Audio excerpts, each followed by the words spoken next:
একদা এক গ্রাম ছিল। গ্রামটির নাম কদমপুর। কিছুদিন ধরে সেই গ্রামে ডাকাতি হচ্ছিল। আজকে আমরা কদমপুর গ্রামে জোড়াবাড়িতে ডাকাতি করব। শুনেছি জোড়াবাড়িতে অনেক টাকা পয়সা ও অনেক সোনা দানা আছে। তো আজকে আমরা রাত 12টায় জোড়াবাড়ি আক্রমণ করব। এই, তুমি কান্না করছো কেন? তুমি আমাকে বলো, প্লিজ বলো। আর জানো না দিদি, আমাদের বাড়িতে কালকে ডাকাতি হয়েছে।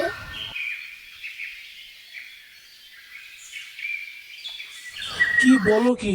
তুমি এখনই গ্রামের প্রধানের বাড়িতে যাও এবং তার কাছে গিয়ে সব খুলে বলো। প্রধান মশাই, একটা কথা ছিল। হ্যাঁ, বলো। কালকে রাত 12টায় আমরা ঘুমিয়ে যাই, তারপর একদল ডাকাত আসে এবং আমাদের সবকিছু নিয়ে যায়। আমি দেখছি। এভাবেই প্রত্যেক দিন রাতে কদমপুর গ্রামে ডাকাতি হতে লাগলো।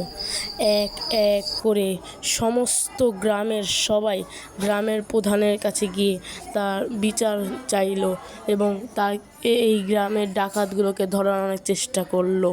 সব বাড়ি ডাকাতি হয়েছে, তবে কোন বাড়িটি বাকি? প্রধান মশাই, জোড়া বাড়িটি তো বাকি রয়েছে। তার মানে তোমরা বলতে চাইছো আজকে কি আমার বাড়িতে ডাকাতি হবে? হ্যাঁ প্রধান মশাই, সব বাড়ি তো শেষ, শুধুমাত্র জোড়া বাড়ি তো বাকি রয়েছে। এবার আমাদের প্রস্তুত থাকতে হবে। আজ বিকেলে জরুরি আলোচনা হবে, গ্রামের সবাইকে থাকতে বলবে। আজকে রাত 12টায় আমাদের জোড়াবাড়ি আক্রমণ করার কথা ছিল, কিন্তু আজকে আমরা আক্রমণ করব না। কিন্তু কেন গুরু? আমার কাছে খবর আছে তারা অনেক গার্ড এবং পাহারা দিচ্ছে। সেই দিন রাতে প্রধান মশাই নিজের বাড়ি এবং গ্রামের সকলের বাড়িতে গার্ডের ব্যবস্থা করেন, কিন্তু তারা তো জানেন না যে ডাকাতরা তাদের প্ল্যান আগে থেকেই জানতে পেরে গেছে। কালকে পুরো গ্রামে আমি কড়া পাহারার ব্যবস্থা করেছি, কিন্তু আমার বাড়িতে তো কালকে ডাকাত পড়লো না। তার মানে তারা জানতে পেরে গেছে। আমাদের গোপনে আলোচনা করতে হবে।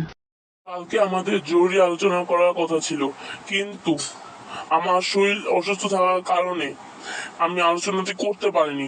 আজকে গ্রামের সবাইকে আমার বাড়িতে থাকতে বলবে।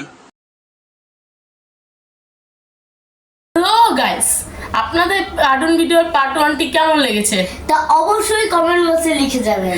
এই ভিডিওতে যদি 300 ভিউ এবং 25টা লাইক আসে তাহলে আমরা এই ভিডিওর পার্ট 2 নিয়ে আসবো। তো তাড়াতাড়ি 300 ভিউ এন্ড 25 লাইক করে দেন তো পার্ট 2 আজকের দেখার মতো জন্য। এ পর্যন্তই।